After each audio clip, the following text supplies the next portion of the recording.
भूतं परिजनसहितं कृष्णचैतन्यदेवं श्रीराधाकृष्णपादां सहगणललिता श्रीविशाखान्वितंश्च हे कृष्णा करुणासिन्धु दीनबन्धु जगत्पते गोपीश गोपिकान्त राधाकान्त नमोऽस्तुते। ॐ नमो भगवते वासुदेवाय। ॐ नमो भगवते वासुदेवाय। ॐ नमो भगवते वासुदेवाय। नारायणं च नमस्कृत्यं नरं चैव नरोत्तमं देवीं सरस्वतीं व्यासं ततो जयमुदीरये। नष्टप्रायेषु भद्रेषु नित्यं भागवतसेवया भगवती उत्तमश्लोके भक्तिर्भवती नैष्टिकी। इदं भागवतं नाम पुराणं ब्रह्मसंहितं उत्तमश्लोकचरितं चकारा भगवन् ऋषि। जय श्री कृष्ण चैतन्य प्रभु नित्यानंद श्री अद्वैत गदाधर शिवासादि गौर भक्तवृंद। हरे कृष्णा कृष्ण कृष्ण हरे हरे, हरे राम राम राम हरे हरे। ओम सहनाववतु सहनं भुनक्तु सह वीर्यं करवावहे तेजस्विनावधीतमस्तु मा विद्विषावहि। ओम शांति शांति शांति। ओम। So reading from Srimad Bhagavatam 10th canto 10वां स्कंद अध्याय नंबर 7 शक्टासुर और शक्टासुर का उद्धार, ये टॉपिक है हमारा। तो हम पढ़ते हैं। आज हमारा शक्टासुर का भंजन, जो भगवान ने उद्धार किया शक्टासुर का, उसे मारकर, हाँ यस, वो हमारा आज पूरा हुआ। कल पूरा हो गया था। तो आज हम एक और जो असुर है, उसका नाम है तृणाव्रत। आज उसका उद्धार की कथा हम सुनेंगे भगवान श्री सुखदेव गोस्वामी के मुख से। तो बोल रहे हैं श्री सुखदेव गोस्वामी, एकदा आरोहम आरूरम लालयन्ती सुतं सती गरिमाणं शिशोढुं नासेः गिरिकूटवत्। एकदा आरोहम आरूढ़म, शक्टासुर का जो वध हुआ, भगवान ने ये दर्शाया उसके द्वारा कि इसमें आता है, बोल रहे हैं हमारे विश्वनाथ चक्री ठाकुर, शक्टासुर के वध से भगवान ने ये दर्शाया। उस समय एक्चुअली जब मैंने लास्ट टाइम बोला था, जब शक्टासुर का वध हुआ, भगवान उस समय 3 महीने के थे। 3 महीने के थे जब भगवान ने करवट ली थी। पूतना का वध 6 दिन में किया। 3 महीने के वर्ष की आयु में भगवान ने शक्टासुर का वध किया। अब 1 साल की आयु में तृणाव्रत का वध होगा। 1 साल की आयु है उस समय भगवान की। तो इसमें ये लिख रहे हैं। तो हमारे श्रील विश्वनाथ चक्रवर्ती ठाकुर, एनीहाउ मैं बाद में बताऊंगा। तो हम पढ़ते हैं। तो एकदा आरोहम आरूढ़म, एक बार, 1 वर्ष की जब आयु थी भगवान की, एकदा माता यशोदा ने कृष्ण को अपनी गोदी में आरूढ़ कर रखा था, गोदी में। एकदा आरोहम आरूढ़म, और लालन पालन कर रही थी, कृष्ण का चुम्बन ले रही थी, स्तनपान करा रही थी यशोदा मैया। कृष्ण गोदी में थे माता यशोदा की। सुतम सती, वो सती यशोदा मैया। और उस समय क्या हुआ उस समय आरूढ़ कर रखा था, भगवान को अपने गोद में ले रखा था कृष्ण को, और स्तनपान करा रही थी, चुंबन कर रही थी, और कभी कभी हवा में उछाल के गोदी में बिठा रही थी। इस प्रकार कृष्ण को खिला रही थी, अपने दोनों हाथों से लालना कर रही थी कृष्ण की। उस समय शिशु भगवान जो यशोदा मैया की गोदी में स्थित थे, ग्रीट कूटवत, भगवान ने अपना भार बढ़ा लिया, अपना भार, वजन, वेट। और कैसा, जैसे किसी गिरी कूटवत लिखा हुआ है, पर्वत शिखर की भांति, गिरी कूटवत। भगवान ने गारिमाणम, अपना जो यशोदा मैया ने भगवान बहुत भारी हो गए उस समय। तो गरिमाणम मतलब अतिशय, मतलब भार युक्त का अनुभव किया कि कृष्ण बहुत भारी हो गए हैं माता यशोदा ने। और क्या सोडुम न से है, वो सहन नहीं कर पाई भगवान कृष्ण का इतना भारी वजन, तो असमर्थ हो गई। सोडुम न से है, सहन नहीं कर पाई माता यशोदा, सामर्थ्य नहीं था इतना भारी भोजन उठाने का उनका, कहने असमर्थ हो गई वो। भार पीड़िता विस्मितः, अब जब अपने पुत्र का इतना भार पीड़िता, इतना भार देखा, कितने भारी हो गए हैं कृष्ण, तो पीड़ा होने लगी भगवान कृष्ण को गोदी में,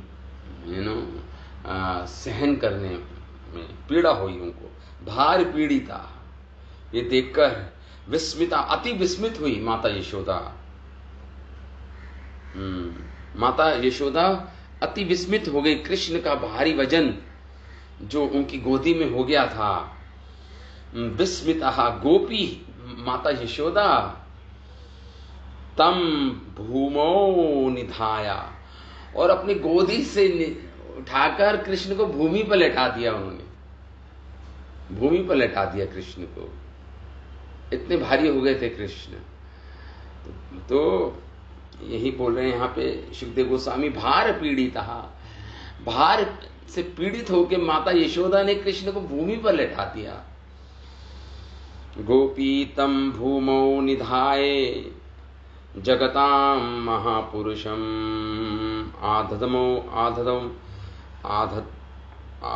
आधध्यो, और भगवान विष्णु का स्मरण करने लग गई। ये क्या अनिष्ट हो रहा है, मेरा पुत्र इतना भारी हो गया है, भूमि पर मैंने लेटाया है उसको। जगतां महापुरुष, भगवान विष्णु का स्मरण करने लग गई माता यशोदा। जगतां महापुरुषम आधध्यो, और महाविष्णु की शरण में गई, उनकी रक्षा, अपने पुत्र की रक्षा की कामना के साथ, मन ही मन में। आधध्यो कर्मसु, और कर्मसु मतलब स्वस्ति वाचन करने लगी, अपने पुत्र की मंगल कामना करने लग गई, भगवान विष्णु की प्रार्थना करने लग गई मन ही मन में। स्वस्ति वाचन मंत्र का उच्चारण कर शुरू किया उसने, माता यशोदा ने। कर्मसु, और उसी में वो लग गई, उसी में व्यस्त हो गई, उसी में व्यस्त हो गई माता यशोदा। भगवान का स्मरण कर रही है, अपने स्वस्ति वाचन मंत्र पढ़ रही है। इतना भारी कैसे हो गए मेरे कृष्ण, कैसा हो गया ये कृष्ण। प्रणोदिनः, क्योंकि प्रणोदितः, ये कंस के द्वारा प्रेरित था, ये असुर, ये कंस के द्वारा, कंस भ्रत्ते, कंस के द्वारा पाला हुआ ये अनुचर था कंस का। ये कौन? तृणाव्रतः नामना इसका नाम था, तृणाव्रत इसका नाम था। दैत्य चक्रवात स्वरूपेण, ये दैत्य असुर कंस का भृत्य था, नाम था तृणाव्रत। और चक्रवात स्वरूपेण, उसका स्वरूप क्या था? चक्रवात, ये तो बवंडर होते हैं ना, हवा के बवंडर, वैसा इसका रूप था। वैसा इसका रूप था। चक्रवात स्वरूपेण आसीनम अर्भकम जहार। ये जो भगवान आसीत थे भूमि पर, सुखपूर्वक भगवान आसीत थे भूमि पर, या बैठे हुए थे, लेटे हुए थे, सुखपूर्वक। क्या? अर्भकम। वो अर्भकम मतलब होता है छोटा बच्चा, अर्भक संस्कृत में बोलते हैं। तो नंद नंदन भगवान कृष्ण को जहार, ये उड़ा के ले गया, अपहरण कर लिया इसने, भगवान कृष्ण का अपहरण कर लिया। चक्रवात के रूप में आया ये असुर। एकदा आरोहम रूढ़म लालयन्ती सुतम सती गरिमाणम शिशो वोढ़ुम नासे गिरिकूटवत। भगवान गिरी के शिखर के तरह भारी हो गए। भूमो विदाय तम गोपी, भूमि पर रख दिया माता यशोदा ने। विस्मिता भार पीड़िता, और बहुत विस्मित हुई, आश्चर्यचकित हुई, इतना भार कैसे बढ़ गया कृष्ण का, और पीड़ित हुई। कृष्ण का वजन सहन न करने के कारण भूमि पर लेटा दिया, बैठा दिया। महापुरुषा ददौ। अब माता यशोदा अपने पुत्र की मंगल कामना कर रही है, ये क्या हो रहा है, ये अति विस्मित थी। इसलिए भगवान विष्णु की आराधना की मनी मन। जगता मासा कर्मशु, वो जगत की, जगत मासा, जगत मासा का अर्थ है, यहां पे लिख रहे हैं शुकदेव गोस्वामी जब जगत मासा शब्द यूज कर रहे हैं, तो इसका मतलब यह हुआ कि विस्मिता गोपी ही भूमो विदाय जगत ददौ कर्मसु आसहा। जगत आस, आस मतलब भगवान उसी में व्यस्त हो गई, मंत्र का उच्चारण करने में, स्वस्ति वाचन मंत्रों का उच्चारण करने में, भगवान विष्णु की प्रार्थना करने में जगत आसहा व्यस्त हो गई। प्रणो, फिर है प्रणोदितः कस्य भृत्यः। ये प्रेरणा किससे मिली थी तृणाव्रत को? कंस से। उसका भृत्य था, ये आया चक्रवात के रूप में आया, बवंडर के रूप में आया, और वहां पे जो आसीन थे कृष्ण भगवान बाल्य रूप में, उसको उठाकर उनको उठा लिया भगवान को और हरण कर लिया उनका। इस प्रकार 4 श्लोकों में शुकदेव गोस्वामी वर्णन कर रहे हैं क्या हुआ इस लीला में, तृणाव्रत की लीला में। तो तृणाव्रत ने यशोदा की मृत्यु को, तो तृणाव्रत एक्चुअली भगवान ने क्यों अपना वजन बढ़ाया? भगवान चाहते थे, यशोदा को बचाना चाहते थे कि यशोदा के साथ ही उठा के ले जाएगा, नहीं तो ये, तो भगवान चाहते थे कि यशोदा की गोद में मैं अपना वजन बढ़ाऊंगा तो कम से कम यशोदा मुझे रख देगी भूमि पर, भगवान जानते थे। इसलिए भगवान ने अपना वजन बढ़ा दिया। और कृष्ण ने उदरवती जगतों के भार में यशोदा पीड़ित हो गई इसके कारण, और इसलिए उन्होंने भूमि पर रख दिया था भगवान को। तो चक्र के आधार के आकार में आया ये धूलि का चक्र, धूलि का चक्र था ये, डस्ट, धूलि के चक्र के रूप में आया, ये चक्रवात के रूप में, बवंडर के रूप में आया, और उसको भगवान को उठा के ले गया ये तृणाव्रत। जीव गोस्वामी लिखते हैं कि उस समय यशोदा पुत्र का मुख चुंबन एवं स्तनपान करा रही थी उस समय। इसी प्रकार कदाचित दोनों हाथों से उछाल रही थी हवा में और फिर गोदी में ले रही थी जैसे माएं करती हैं। शुकदेव गोस्वामी इस बात को कह रहे हैं। परंतु जब अपने बल से समर्थ नहीं हुई, जब भगवान ने अपना भारी वजन कर लिया, तो कि कोई अनिष्ट की आशंका होने लगी यशोदा को, और यशोदा का तो अकेली थी यशोदा उस समय बैठी थी वहां पे, गृह आदिशु एकदा अकेली बैठी थी यशोदा। भगवान 1 वर्ष के हो गए हैं, अब गांवों में लगकर स्वयं तो यहां कहते हैं तृणाव्रत बालक को पृथ्वी पर रखकर, माता यशोदा ने बालक को पृथ्वी पर रखा और स्वमृत्यु परिहार्य का अर्थ है यशोदा की पराभव मात्र होना, क्योंकि नित्य परिकर की मृत्यु तो संभव नहीं तथा टीका में कृत भारम का अर्थ है प्रकाशन मात्र समझना चाहिए। अथवा कृष्ण यशोदा ने कृष्ण को भूमि पर इसलिए रख दिया कि भय के कारण ये विचार आया होगा यशोदा को। आचार्य लिख रहे हैं जीव गोस्वामी कि खाट आदि की तो सामर्थ्य नहीं कि कृष्ण को के भार को सहन कर पाए। खाट पे रख सकती थी लेकिन खाट की इतनी सामर्थ्य नहीं कि कृष्ण का भार सहन कर पाए। वह स्वयं भार पीड़िता थी। इससे ज्ञात होता है कि ऐसे ऐश्वर्य के प्रकाशन प्रसंग में उनमें भी वैसी शक्ति उदय हो गई थी। जगत के ईश्वर महापुरुष नारायण का भय के कारण ध्यान लगाने लगी यशोदा। बालक के स्वस्थ रक्षा कर्मों में व्यस्त हो गई, वे प्रवत हो गई। तो आता है कि भगवान के प्रति जो माता का आशंका थी, उनकी आशंका थी कि कुछ अनिष्ट ना हो जाए कृष्ण के साथ। तो इसमें कौन सा आश्चर्य की बात है? हमारे आचार्य लिखते हैं, अरे ब्रजवासी जितने भी थे, धाम धन उनके सुहृद, उनके प्रिय, उनका ध्येय, उनके प्राण सब कृष्ण के लिए ही थे। सारे ब्रजवासियों का, ब्रजवासियों का धन, उनकी ध्येय, उनकी प्रिय, उनका धाम, उनके प्राण सब कृष्ण के लिए ही थे। तो इसमें तो फिर यशोदा का क्या कहना? सारे ब्रजवासियों के प्राण धन थे कृष्ण।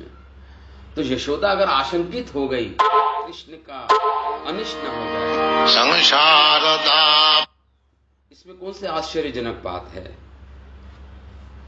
इसमें कौन सी आश्चर्यजनक बात है?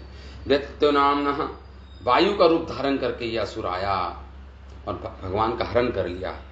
इसके बारे में बताया है दुरुत्व, दुष्टता, दुष्ट था ये तृणाव्रत। महाबलिष्ठ, बहुत महाबलवान था, अति अप्रतिकार्य था, मतलब इसको रोक पाना असंभव था, रोका नहीं जा सकता था। अप्रतिहता, इससे रोका नहीं जा सकता था, इतना बलिष्ठ था ये तृणाव्रत। वह कंस का सेवक था। तो हमारे आचार्य लिखते हैं भगवान ने जब बाल घातनी पूतना का वध किया तो वो तो एक मूर्ति, एक आकार लेकर आई थी, उसका वध किया। भगवान ने शक्टासुर का वध किया क्योंकि उसकी अपना कोई आकार नहीं था, वो तो शकट में घुस गया, छकड़े में घुस गया था। तो शक्टासुर का अपना कोई आकार नहीं था, वो अमूर्त था। पूतना एक मूर्त थी ना, पूतना का एक आकार था, शक्टासुर का तो कोई आकार नहीं था। और ये तृणाव्रत का आकार था, बीच का था, ये ना आकार था और आकार था बीच का। तो तृणाव्रत बीच का था, ना मूर्त और अमूर्त दोनों का धर्म वाला था। ये आकार भी था और निराकार भी था। ये आकार था क्योंकि असुर था, लेकिन बवंडर के रूप में आया था तो उसका तो कोई आकार होता नहीं, बवंडर के रूप में आया था। तो मूर्त और अमूर्त दोनों धर्म वाला था ये तृणाव्रत, यहां पे ये तात्पर्य है। और कृष्ण ने उस असुर को पैरों से लपेट कर गले से पकड़ा हुआ था। भगवान अपने पैरों को लपेटा हुआ था उसके छाती वक्षस्थल पर और उसको उसके गले से पकड़ा हुआ था कृष्ण ने।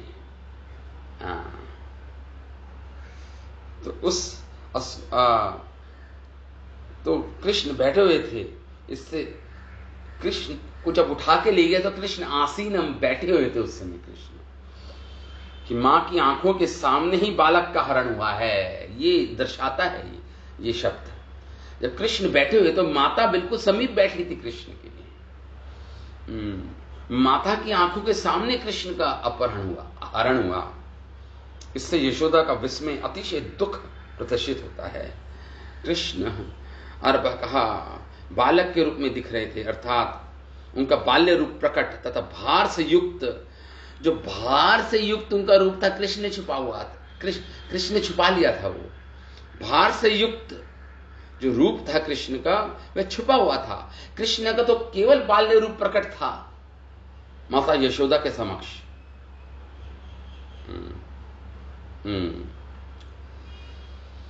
तो जब अखिल संपत्ति मुझ में ही भगवान ने सोचा, जब अखिल संपत्ति मुझ में ही विराजमान है, भगवान ने शक्टासुर का वध किया ये सोच के।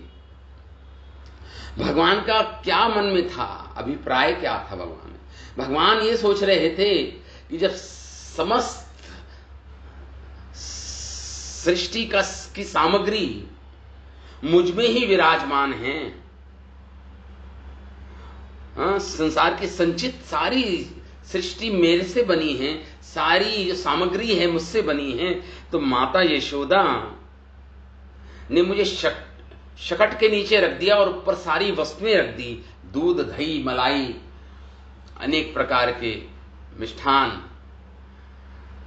तो भगवान सहन नहीं कर पाए। भगवान ने कहा मैं ही तो सबका स्रोत हूं, सारी सामग्रियों का, और माता यशोदा ने मेरे ऊपर सारी सामग्रियां रख दी, मतलब मेरे से ऊंचे स्थान पे रख दी।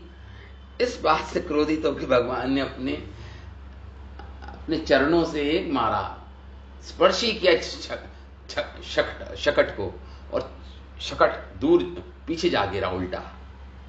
ये पिछले श्लोक से कनेक्टेड है ये वाला। तो विश्वनाथ ठाकुर कह रहे हैं, कृष्ण को गोदी में लेकर माता लाल लड़ाती रही। वह अपनी भुजाओं से बालक को तोलती हुई आंदोलित करती, आनंदित हो रही थी माता यशोदा। उन्होंने किसी पर्वत के श्रृंग की तरह बालक के भार को अनुभव किया। अब माता को अनुभव हुआ कि ये तो किसी पर्वत के शिखर की तरह भारी हो रहे हैं। कृष्ण अनुभव कर रही थी।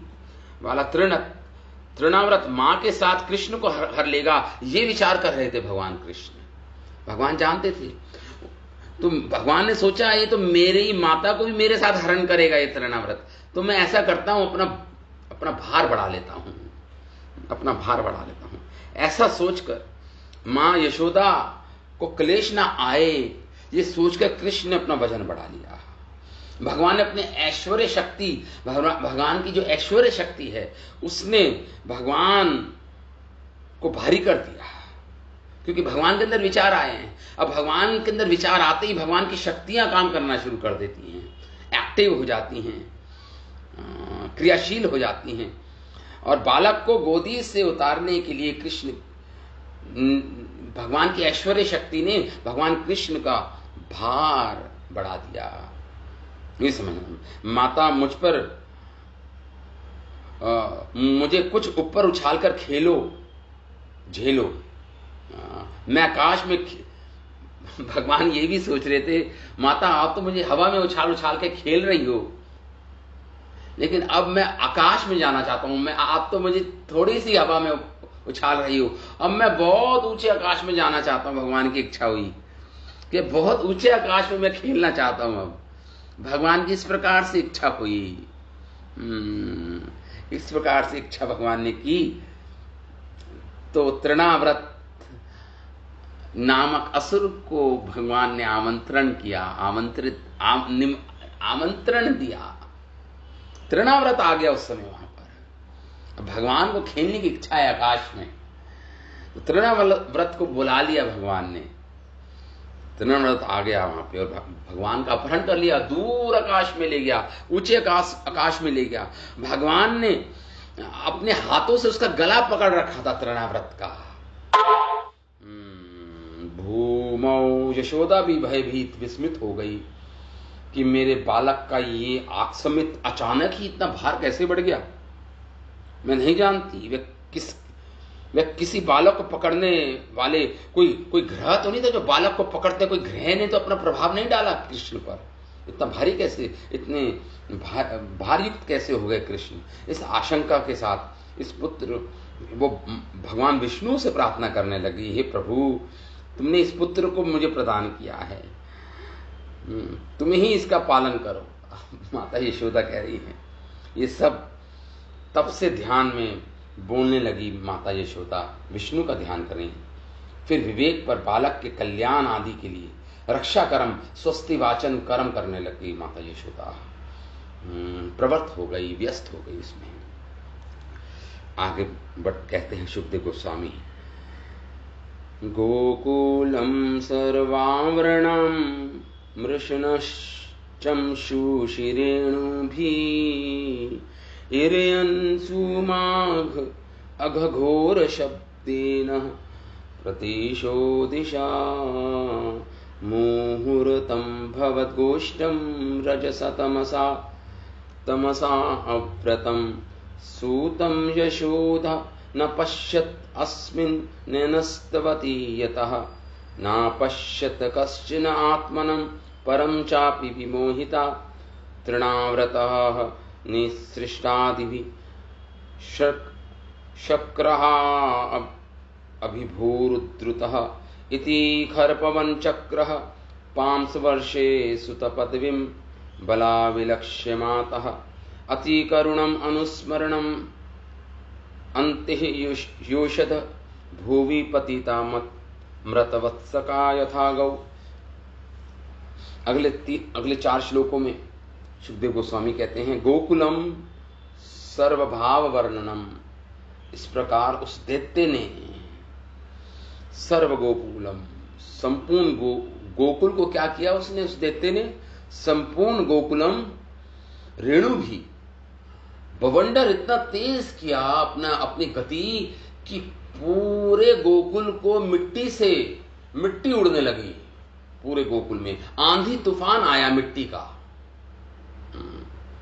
तो बवंडर चक्रवात के रूप में आया था। रेणु भी, पूर्ण गोकुल सर्व गोकुलम रेणु भी, धूल उड़ने लगी। आवरण ढक दिया पूरे गोकुल को मिट्टी से उसने। चक्षुषी, तो कोई देख नहीं पाया क्या हुआ, क्या आखिर किसने हरण किया है कृष्ण का, ये भी कोई नहीं देख पाया। कोई एक दूसरे को भी देख नहीं पा रहा था, इतनी धूल उड़ रही थी बवंडर के रूप में। चक्षुषिम मृशन, एक दूसरे को नहीं देख पा रहे थे, अवरोध हो रहा था, आंखें कुछ नहीं देख पा रही थी। महाघोर शब्देनः, और जोर से गर्जना हो रही थी, महाघोर शब्द का गर्जना हो रही थी, गर्जना हो रही थी। वहां पर शब्द ये लिखा है यहां पे, सुमहाघोर शब्देनः, जैसे कोई इंद्र कोई वज्रपात कर रहा हो, इतनी जोर से गर्जना हो रही थी। और प्रदक्ष्य, सारे चारों दिशाओं में कुछ नहीं दिखाई दे रहा था। दिशा, और पूर्व दिशा में जो आवाज गूंज रही थी, और आंखों से, नेत्रों से कुछ भी दिखाई नहीं दे रहा था, एक दूसरे को भी नहीं देख पा रहे थे ब्रजवासी जन। गोष्ठम मुहूर्त रजसा तमसा आवृतम, उस तृणाव्रत ने पूरे गोकुल को मानो जैसे रजोगुण, रज मतलब होता है धूल, और तमोगुण होता था अंधेरा। इतना अंधेरा छा गया पूरे गोकुल में कि कुछ नहीं दिखाई दे रहा था। धूल थी, बस केवल धूल का बवंडर घूम रहा था। रजसा तमसा, अंधकार छा गया था पूर्ण रूप से। आवृतम अभवता, सब आवृत हो गया, सब ढक लिया गया पूर्ण रूप से। यशोदा यतः सुतम नस्वती, अब यशोदा ने कहा, कृष्ण बैठे थे यशोदा के साथ, बैठाया था अपने समीप माता यशोदा ने। अब कृष्ण को भी नहीं देख पा रही है यशोदा मैया, अपने नस्वती स्थापन किया था, अरे मैंने तो यहां पे कृष्ण को यहां पे बिठाया था। तस्मिन् न अपश्यत, कृष्ण को नहीं देखा। माता यशोदा ढूंढ रही है कृष्ण को आसपास, अब कृष्ण नहीं दिखे माता यशोदा को। न पश्यत, कृष्ण को देख नहीं पाई माता यशोदा। अंधकार के कारण और धूल के कारण कृष्ण को नहीं देख पाई। कश्चन तृणाव्रतः निसृष्टाभिः शक्राभि उपद्रुत, और गोकुलवासी जो दूसरे गोकुलवासी थे, तृणाव्रत के द्वारा जो वहां पर धूल और अंधेरा छा गया था, तृणाव्रत निस्तृष्टा भी निक्षिप्त हो गए। कुछ समझ नहीं आ रहा था क्या हो रहा है, सब कंफ्यूज्ड हो गए, सब समझ नहीं आ रहा था ये हुआ क्या। इतना बड़ा भारी आंधी तूफान, धूल का और अंधकार कभी नहीं छाया था गोकुल में। शक्रा भी, छोटे छोटे वस्तुएं भी नहीं दिखाई दे रही थी। उपद्रुत, सब पीड़ित थे, विमोहित थे, सब असमर्थ थे सारे गोकुलवासी।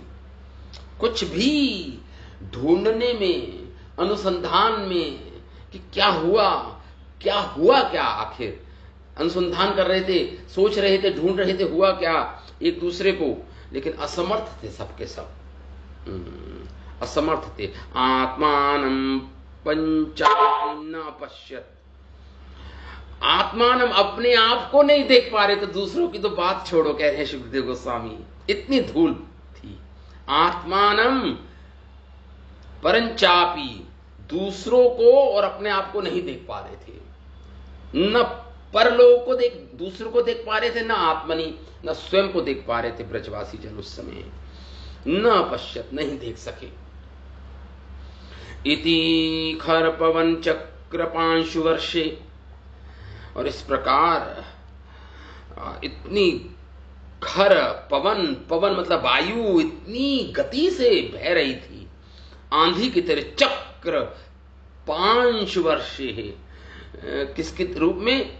चक्र के रूप में, चक्र के रूप में, वेग के साथ, और धूल को अपने साथ उड़ा रहा था। वो धूली का वेग था जो गोलाई में घूम रहा था, चक्रवात की तरह, बवंडर की तरह।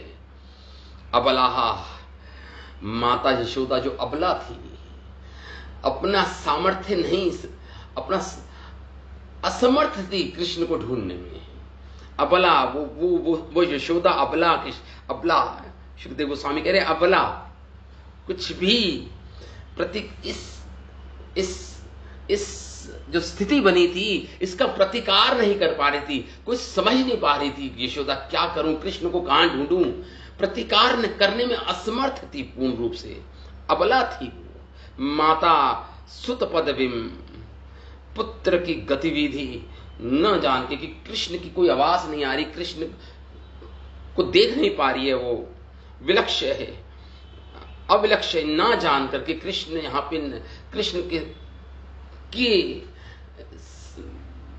से संबंधित कुछ, कृष्ण किधर है, कहां है, कुछ देख नहीं पा रही थी, उनको छू नहीं पा रही थी।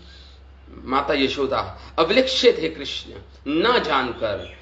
मृत वत्स का यथा गौ, मृत वत्स का, मृत वत्स का मतलब जिस गाय का बछड़ा मर जाए वो क्या हाल होता है उस गाय का, किस अवस्था में चली जाती है गाय जब बच्चा मरता है, उसका बछड़ा या बछड़ी मरती है गाय की, उस तुल्य हो गई माता यशोदा। मृत वत्स का यथा गौ, जिस प्रकार गाय का बछड़ा या बछड़ी मरती है उस समय उसी प्रकार यशोदा माता विभल हो गई, दुखी हो गई, संतप्त हो गई कृष्ण को ना देखकर, कृष्ण को ना छूने पर। नहीं दिख रहे थे कृष्ण कहीं भी, ढूंढ रही थी, नहीं मिल रहे थे, बिल्कुल समीप तो बैठे थे कृष्ण को, बिठाया था माता यशोदा ने। तो मृत वत्स का यथाधि, मृत के समान हो गई, मृत गाय के समान हो गई माता यशोदा, जिसका बछड़ा भी अभी मरा हो। भूवि पतितानुस्मरणती, और पृथ्वी पर गिर गई, मूर्छित होकर गिर गई यशोदा मैया, पतिता, और निरंतर पुत्र का स्मरण करती हुई, स्मरणंती। भूवि पतिता, भूमि पर गिर पड़ी माता यशोदा, अपने पुत्र का स्मरण कर रही है, अनुस्मरणंती, कृष्ण का स्मरण करती जा रही है। अति करुणा, अशोचत, उच्च स्वर से, अति करुणा, करुण स्वर से रोने लगी माता यशोदा, क्रंदन करने लग गई माता यशोदा। अति करुणा अशोचत, विलाप करने लगी माता यशोदा। अति करुणा अशोचत, अति करुण स्वर से अशोचतः, रोने लगी, विलाप करने लगी माता यशोदा, कृष्ण को ना देखने के कारण, कृष्ण को स्पर्श ना करने के कारण। सुखदेव गोस्वामी बता रहे हैं। हमारे आचार्य इन 4 श्लोकों के विषय में क्या लिखते हैं? हमारे आचार्य लिखते हैं कि उस स्थान पर नहीं देखा माता यशोदा ने, वायु के चक्र से धूल की वर्षा होने पर पुत्र को ना पाकर माता यशोदा पृथ्वी पर गिर पड़ी। कृष्ण दूसरे प्रकार, तृणाव्रत दूसरे प्रकार से कृष्ण का हरण करने में असमर्थ था। क्यों असमर्थ था तृणाव्रत? क्योंकि भगवान का वजन भार युक्त हो गए थे। भगवान शिखर, पर्वत के शिखर की तरह भारी भरकम हो गए थे भगवान। तो प्रश्न उठता है, तृणाव्रत ने कैसे उठा लिया भगवान को फिर? अतः तृणाव्रत ने धूली से बालक को ढकते हुए, वहां स्थित लोगों की आंखों की ज्योति को चुराते हुए उठा लिया कृष्ण को।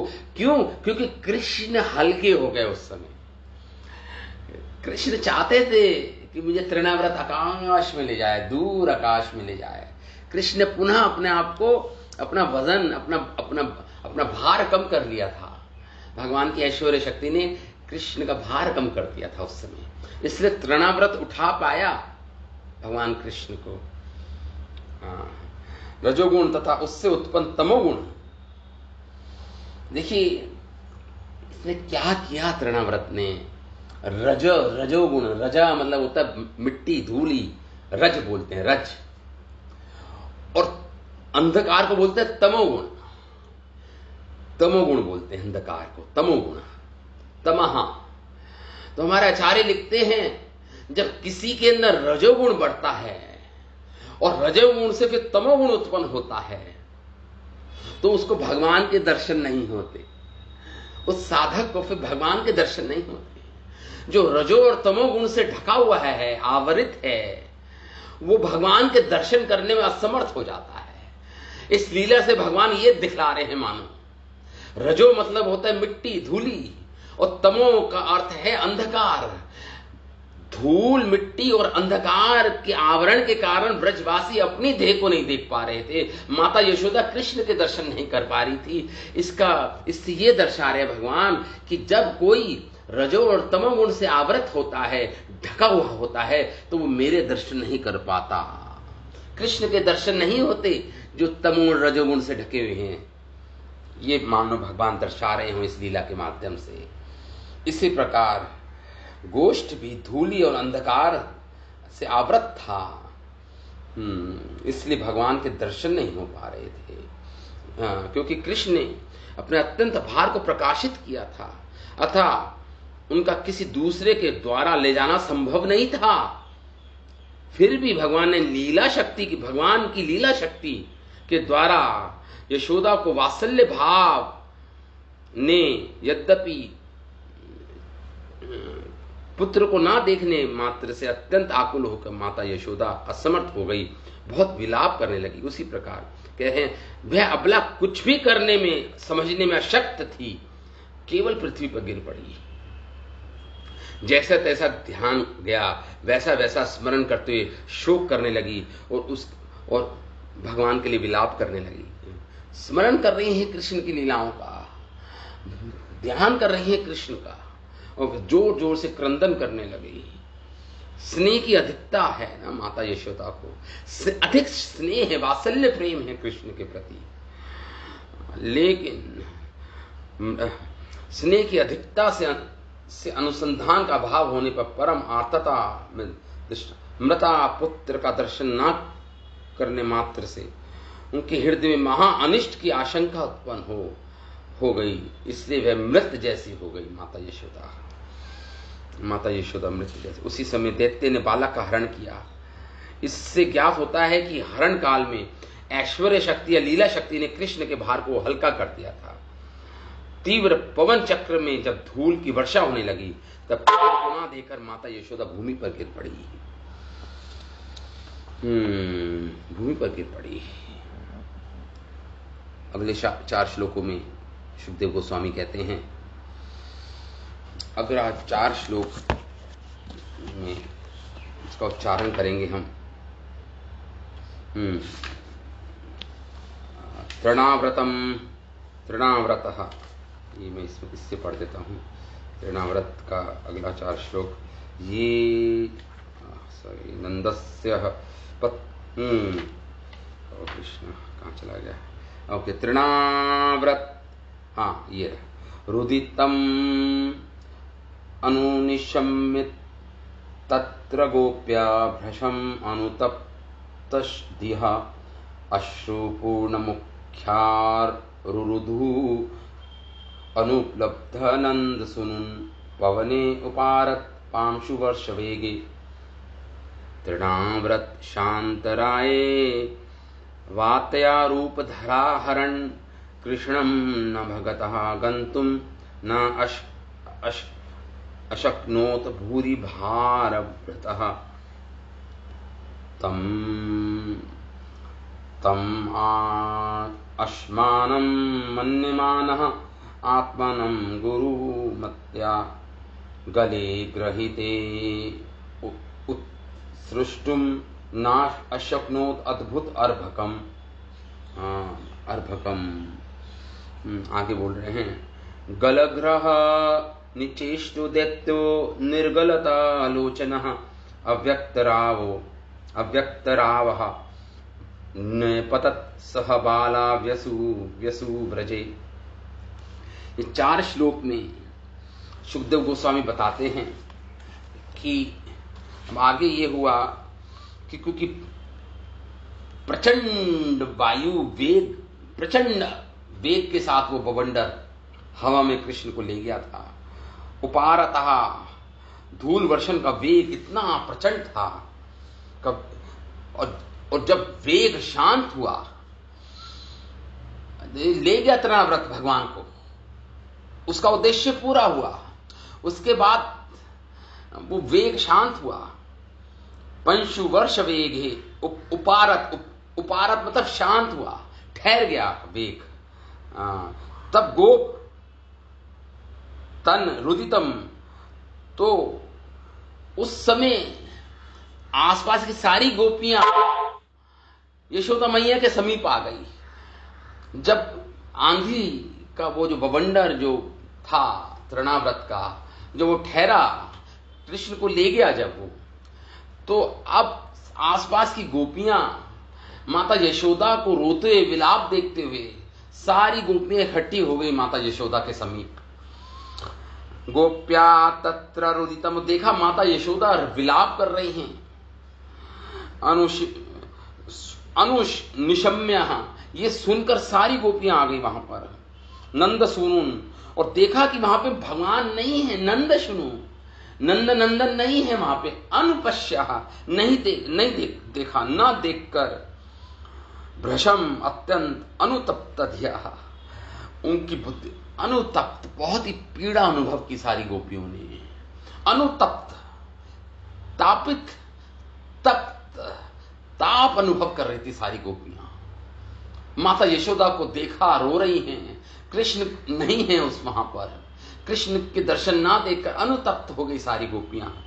अनुतप्त धिया, उनकी बुद्धि, उनका चित्त दुखित था। अश्रुपूर्ण मुख्या, और सारी गोपियां माता यशोदा के साथ बैठ के, और वो भी रोने लगी सारी गोपियां। अश्रुपूर्ण मुख्या, अश्रु और आंखों से अश्रु की धारा बहने लगी। रुरुधु, रोने लगी गोपियां यशोदा के साथ बैठकर। बाल्यारूप धरा तृणाव्रतः, बाल्या रूप धर, जो बवंडर के रूप में आया था वो तृणाव्रत, चक्रवात के रूप में आया था वो तृणाव्रत। कृष्णम हरणम नमोगतम, भगवान कृष्ण का हरण किया था उसने। और भगवान नमोगतम, ऊर्ध बहुत, नमोगतम ऊपर तक ले गया वो, ऊर्ध बहुत ऊंचे आकाश तक ले गया भगवान कृष्ण को। भूरी भार भ्रत अब भगवान ने पुनः अपना भार बढ़ाना शुरू किया। देखिए भगवान की लीला शक्ति, भगवान ने पुनः अपना भार बढ़ाना शुरू किया। आप देखिए, भूरी भार भ्रत, भूमि की तरह भारी हो गए भगवान, भूरी भार भ्रत। भगवान ने अपने सामर्थ्य से अपना भार, भगवान ने इतना वजन उठा लिया, इतना वजन बढ़ा लिया अपना भार कि अब वो असमर्थ हो गया। तृणाव्रत भगवान को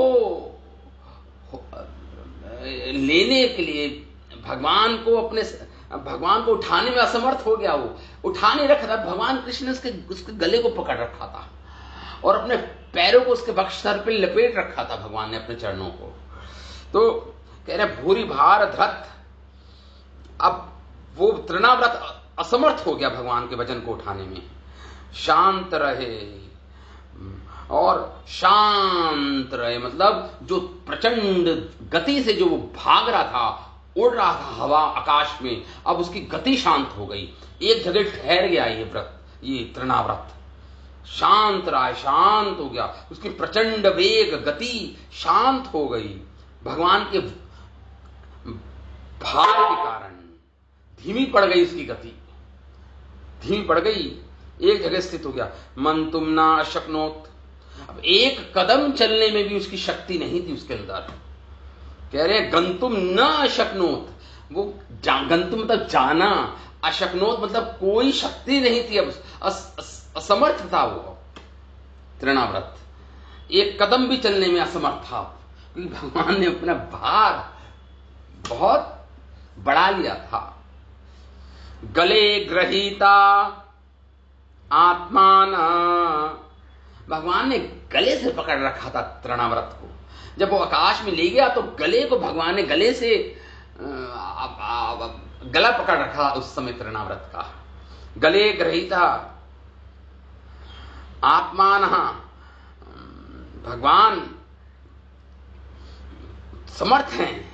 आत्मन गुरुमतया, अपना गुरु मतलब तो भारी, गुरुमतया अपना भार के कारण तम अश्मात्रम मन्यमानः, ऐसा प्रतीत हो रहा था तृणाव्रत को जैसे कोई मैंने नीलमणि पर्वत को उठा रखा हो। इतना भारी हो गए थे भगवान, जैसे मेरे गले में कोई नीलमणि होता है ना, नीलमणि ब्लू स्टोन जो होता है नीलमणि, उसको जैसे उस नीलमणि का पहाड़ उठा रखा हो, ऐसा प्रतीत हो रहा था तृणाव्रत को। तम अश्मानम, अश्मानम मतलब नीलमणि जैसा। मन्यमाना, विचार कर, तृणाव्रत ने मन्यमाना विचार कर रहा है, ये क्या हो रहा है। अब समझ नहीं आ रहा तृणाव्रत को क्या हो रहा है, ये इतना भारी कैसे हो गया ये बच्चा, ये बालक। अद्भुतम अर्भकम, ये अद्भुत बालक कैसे इतना भारी हो गया, अद्भुत, अरे अद्भुत है ये बालक, ऐसे मन में विचार करने लगा तृणाव्रत। अब उससे असहनीय हो गया कृष्ण का भार। अद्भुतम बालक, कह रहे उस दृष्टु न अशक्नोत। अब वो भगवान ने जो उसका गला पकड़ रखा है, वो अब हटाने लगा भगवान को। छोड़ मेरा गला, छोड़ मेरा गला। उस सृष्टुम मतलब अपने गले से छुड़ाने का प्रयास कर रहा है तृणाव्रत। जैसे पूतना ने भगवान को अपने स्तन से छुड़ाने का प्रयास किया था। मुंचू मुंचू मुंचू मुंचू, छोड़ छोड़, ऐसे ही तृणाव्रत कह रहे मेरा गला छोड़। तृणाव्रत चिल्लाने लगा। उत्सृष्ट अष्टुम न अशक्नोत, लेकिन छुड़ा नहीं पाया। अपने जो भगवान ने उसका गला पकड़ रखा था तृणाव्रत का, न अशक्नोत, वो असमर्थ हो गया, उसकी शक्ति नहीं थी भगवान से छुड़ाने की अपने गले को। न अशक्नोत, सुखदेव गोस्वामी कहते हैं कोई शक्ति नहीं थी, नहीं शक्ति थी। गला ग्रहण विचेष्ट, और क्योंकि भगवान ने उसका गला पकड़ रखा था, निश्चेष्टा, वो चेष्टा कर रहा है लेकिन अब असमर्थ था, अब वो निश्चेष्ट हो गया, अब चेष्टा भी छोड़ दी तृणाव्रत ने। वो समझ गया कि वो असमर्थ है, उसके अंदर कोई सामर्थ्य नहीं है भगवान से अपना गला छुड़ाने की, तो निश्चेष्ट हो गया, अब चेष्टा भी नहीं कर रहा तृणाव्रत, और हाथ पैर अपने फेंकने लगा हवा में, अब हवा में अपने हाथ पैर फेंकने लगा।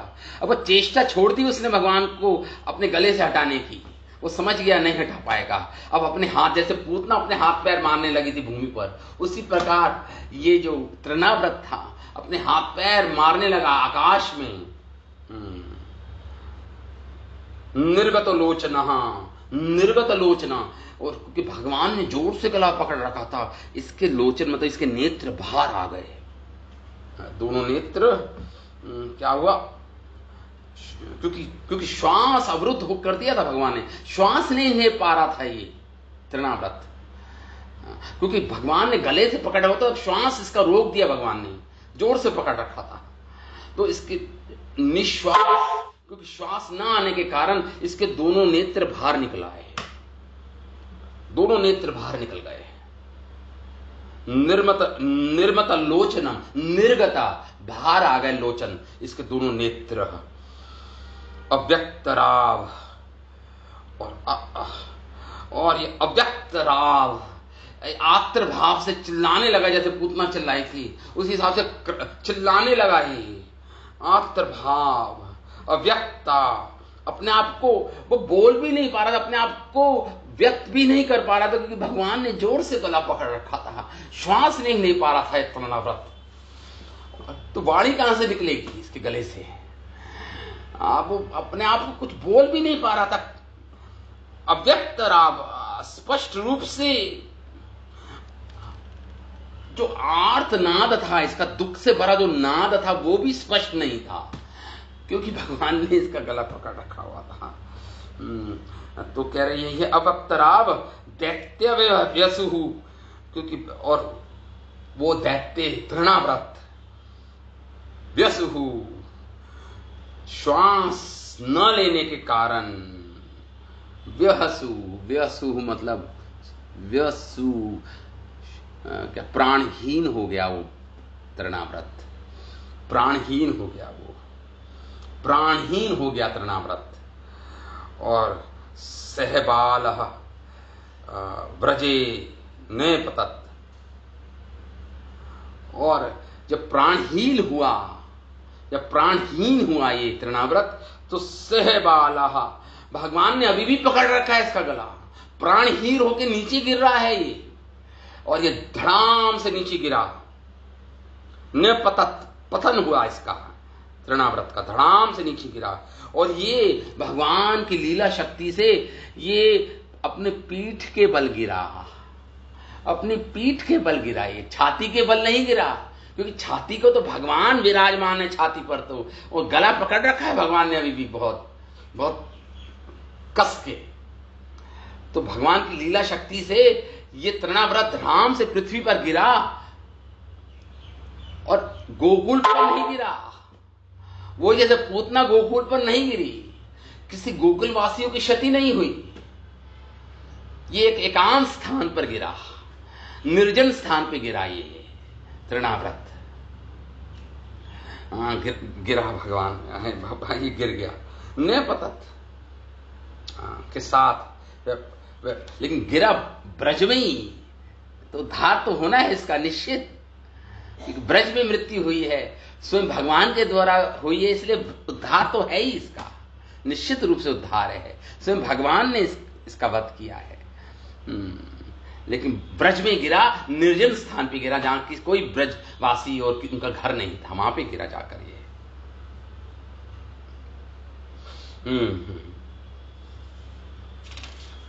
तो हमारे आचार्य लिख रहे हैं इन 4 श्लोकों में, समय है बस मैं जल्दी से 4 श्लोक हमारे जो आचार्यों की टीका है उसे पढ़ देता हूं। हमारे आचार्य जीव गोस्वामी लिखते हैं कि वायु की धूल की वर्षा के वेग के शांत होने पर, जब वेग शांत हुआ तब पड़ोस की सारी गोपियां माता यशोदा के घर में रुदन को बार बार सुनकर एवं वहीं जाकर नंद नंदन को ना देखकर अतिशय अनुताप युक्त बुद्धि वाली हो गई, और उस समय अश्रुपूर्ण मुख वाली हो गई सारी गोपियां। अश्रुपूर्ण, अश्रु रोने लगी, विलाप करने लगी थी सारी गोपियां। अनुतप्त धिया हुई थी उस समय। क्यों? क्योंकि भगवान से अत्यधिक अनुरक्त थी। अनुरक्त अधिक क्या, अत्यधिक अनुरक्ति थी भगवान से। वात्सल्य प्रेम की गोपियां हैं, वात्सल्य भाव है इन गोपियों में, इसलिए अनुतप्त थी भगवान को ना देखकर, माता यशोदा को रोता देखकर। इधर ये भी रोने लगी बेचारी, और बहुत पीड़ा अनुभव की उन्होंने। नंद सुनु कहेगा था, नंद बाबा, नंद एवं उनके अनुगत होने से ब्रजवासी सभी रोने लगे। तो यहां पे कह रहे हैं जीव गोस्वामी, केवल गोपियां नहीं रोई, नंद बाबा और गोप भी रोने लगे थे उस समय। ये शब्दों से बता रहे हैं यहां पे। नंद बाबा को वहीं नहीं देखकर ये सूचित होता है कि नंदन को ना देखकर सभी रोने लगे वहां पे। तब कृष्ण अब जब रोने लगे, सब विलाप करने लगा पूरा व्रज, तो भगवान तो हवा में थे। भगवान ने तृणाव्रत ने ले गया था, तृणाव्रत आकाश में भगवान को, भगवान ने गला पकड़ रखा था तृणाव्रत का। अब भगवान ने देखा सारे ब्रजवासी रो रहे हैं, भगवान ने देखा अरे सारे ब्रजवासी रो रहे हैं। भगवान ने कहा चलो अब बहुत हुआ, अब इस तृणाव्रत का वध करते हैं। वो भगवान सहन नहीं कर पाए अपने ब्रजवासियों के विलाप को, भगवान सहन नहीं कर पाए अपने भक्तों के विलाप को। तो भगवान ने सोचा चलो चलो अब ऐसा करते हैं। भगवान ने उनका दुखपूर्ण रुदन सुनकर भगवान भी अधीर हो गए भगवान, और उन्होंने कहा अब इसका वध करते हैं। उस समय भगवान ने अपना अपना अपना अपना भार बढ़ाना शुरू किया, भार बड़ा उत्पन्न किया। यह अतिशय भार हो गया भगवान का, और जो उसकी गति थी वो शांत हो गई तृणाव्रत की। वह कृष्ण को नंद कुमार न मानकर नीलमणि का पर्वत मान रहा है। अश्मनम, जैसे कोई नीलमणि का पर्वत उसके गले में लटका हुआ हो, ऐसा अनुभव कर रहा था यह तृणाव्रत। श्री कृष्ण, तो यहां पे लिखा है, यहां ये अर्थ निकला जैसे किसी व्यक्ति के द्वारा किसी बालक को ऊंचा उछाला जाए तो बालक भय से गले को ही पकड़ता है। देखिए आप जैसे आपने भी बच्चों को गोदी में, बालक को हवा में उछाल के जब पकड़ा होगा, अपने बच्चों को करते हैं सब ऐसा, तो बालक क्या करता, सबसे पहले गले को पकड़ता जब वो आकाश से नीचे गिरता है। तो जब आपने ये अनुभव किया होगा, तो ऐसे ही कृष्ण ने सबसे पहले गले से ही पकड़ रखा था तृणाव्रत को। इसी प्रकार के पकड़ने से सहलौकिक बाल्य लीला, ये बाल्य लीला प्रकाशित कर रहे हैं ना। भगवान ने बालक की तरह गले को पकड़ रखा है, जैसे आप अपने बालक को उछालते हैं, वो गला पकड़ता है सबसे पहले। तृणाव्रत बालक के द्वारा गला पकड़ने से निचेष्ट हो गया, कोई चेष्टा नहीं हुई अब उसकी, अर्थात हाथ पैर फेंकने पर भी अशक्त हो गया, शक्ति चली गई उसकी सारी। गला पकड़ने से ही उसकी दोनों आंखें बाहर निकल आई। साथ ही साथ वह क्या कर रहा था, वह अयोग्य आर्तनाद कर रहा था। अव्यक्त राव मतलब नाद कर रहा था, नाद मतलब शब्द निकाल रहा था, चिल्लाते हैं ना वैसा कर रहा था, लेकिन वो भी ठीक से शब्द नहीं निकल रहे थे उसके, क्योंकि भगवान ने गला पकड़ रखा था। श्री बाल गोपाल कृष्ण के साथ ब्रज के मध्य पूर्ण तक पीठ के बल वो गिरा, जिस प्रकार पूतना गिरी थी। ऐसा विचार कर कृष्ण ने गला पकड़कर आकाश में ही मारना उचित समझा। देखो पूतना को तो, जब पूतना गिरी धड़ाम से, पूतना को तो भगवान ने मारा था, ब्रजवासियों को महाभय हुआ था, क्योंकि जब पूतना महा आर्तनाद हुआ था, पूतना कभी आर्तनाद दुख भरा नाद, जब कोई मरने वाला हो तो दुख भरा चिल्लाना होता है ना, चिल्लाता है मरीज, महा आर्तनाद बोलते हैं इसको। तो पूतना ने तो किया था, लेकिन वो मौका इसको नहीं मिल पाया तृणाव्रत को, क्योंकि महा आर्तनाद से सारे ब्रजवासियों को भय उत्पन्न हुआ था। अब भगवान ने कहा मैं ब्रजवासियों को भय नहीं उत्पन्न कराना चाहता, इस बार मैं ब्रजवासियों को मैं भय नहीं उत्पन्न कराना चाहता। जिस प्रकार पूतना ने महा आर्तनाद किया था और सारे भयभीत हो गए थे सारे ब्रजवासी। इस बार उन्होंने अवसर नहीं दिया तृणाव्रत को महा आर्तनाद करने का, क्योंकि सारे ब्रजवासी भयभीत हो जाएंगे इसके कारण। इसलिए आकाश में जाने के लिए कृष्ण ने तृणाव्रत के द्वारा अपना हरण करवाया। ये सिद्धांत यहां प्रस्तुत किया भगवान ने। इस प्रकार भगवान ने तृणाव्रत का वध करके उसका उद्धार किया, तृणाव्रत का वध करके उसका उद्धार किया। अब इसी अध्याय में एक छोटा सा श्लोक, 2 श्लोक में, जिसे हम आज नहीं कल पढ़ेंगे। भगवान सो रहे थे, माता यशोदा स्तनपान करा रही थी, तो कृष्ण ने जवाई ली, जवाई। तो जब कृष्ण ने जवाई ली तो माता यशोदा ने पूरे विश्व का दर्शन किया, पूरे ब्रह्मांड का दर्शन किया भगवान कृष्ण के मुख में। जब कृष्ण ने मृत भक्षण किया था, जब मिट्टी खाई थी, एक बार दोबारा कराएंगे भविष्य में भगवान दर्शन। इस बार अपनी गोदी में है कृष्ण, 1 साल का बालक को स्तनपान करा रही है माता यशोदा।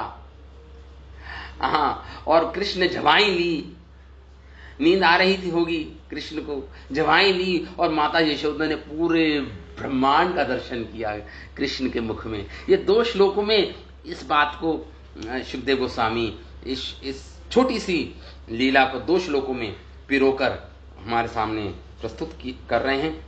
अभी तो समय में चला गया है, तो कल हम इस श्लोक के 2 श्लोक, इस अध्याय के 2 श्लोक और फिर 8वां अध्याय हम आरंभ करेंगे। 8वां अध्याय का शीर्षक है 8वें अध्याय का शीर्षक है